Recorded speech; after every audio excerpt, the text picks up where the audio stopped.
আঞ্চলিক আবহাওয়া কেন্দ্র কলকাতার দৈনিক আবহাওয়া আপডেট ভিডিওতে আপনাকে স্বাগত। গত 24 ঘন্টায় পশ্চিমবঙ্গের বিভিন্ন স্থানে সর্বোচ্চ তাপমাত্রা এবং জেলা ভিত্তিক গড় বৃষ্টিপাত মানচিত্রে প্রদর্শিত হয়েছে। গতকাল সর্বোচ্চ তাপমাত্রা ছিল দক্ষিণবঙ্গে উলুবেড়িয়ায় 39°C, উত্তরবঙ্গে বাগডোগরায় 34°C। পশ্চিমবঙ্গের জলপাইগুড়ি, দার্জিলিং ও কালিম্পং জেলার দুয়েক জায়গায় ভারী থেকে অতি ভারী বৃষ্টিপাত সহ অধিকাংশ জায়গায় হালকা থেকে মাঝারি বৃষ্টিপাত হয়েছে। গতকাল রাতে আলিপুরে পশ্চিমোত্তর পশ্চিম দিক থেকে একটি তীব্র বেগের ঝোড়ো হাওয়া বয়ে যায়, যার সর্বোচ্চ বেগ 55 কিমি প্রতি ঘন্টা ছিল। এছাড়া গত 24 ঘন্টায় রাজ্যের কয়েকটি উল্লেখযোগ্য বৃষ্টিপাতের পরিমাণও মানচিত্রে দেখানো হয়েছে। দক্ষিণ পশ্চিম এবং সংলগ্ন পশ্চিম মধ্য বঙ্গোপসাগরের ওপর অবস্থানরত সুস্পষ্ট নিম্নচাপ অঞ্চলটি আজ সকাল 8:30 একই অঞ্চলের ওপর একটি সাধারণ নিম্নচাপ অঞ্চল হিসেবে অবস্থান করছিল। এর সঙ্গে যুক্ত ঘূর্ণাবর্তটি সমুদ্রপৃষ্ঠ থেকে 4.5 কিমি উচ্চতা পর্যন্ত বিস্তৃত এবং উচ্চতার সাথে সাথে দক্ষিণ পশ্চিম দিকে হেলে রয়েছে।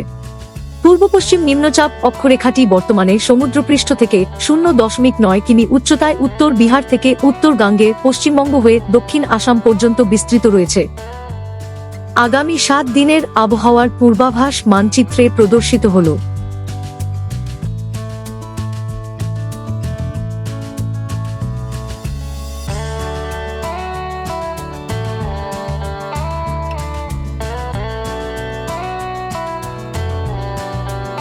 আগামী 7 দিনের আবহাওয়ার সতর্কতা মানচিত্রে প্রদর্শিত হল।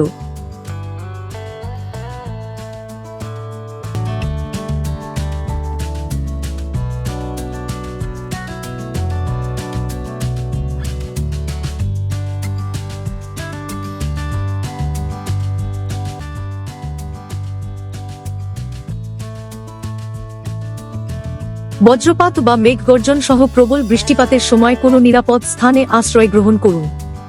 বজ্রপাতের সময় গাছ বা বৈদ্যুতিক খুঁটির নিচে আশ্রয় নেওয়া এবং জলাশয়ের সংস্পর্শে থাকা এড়িয়ে চলুন। পশ্চিমবঙ্গের সমস্ত জেলায় আগামী 7 দিনে সর্বোচ্চ তাপমাত্রায় বিশেষ কোনো পরিবর্তনের সম্ভাবনা নেই। আবহাওয়া সম্পর্কিত আরও আপডেটের জন্য আমাদের অফিসিয়াল ওয়েবসাইটটি অনুসরণ করুন।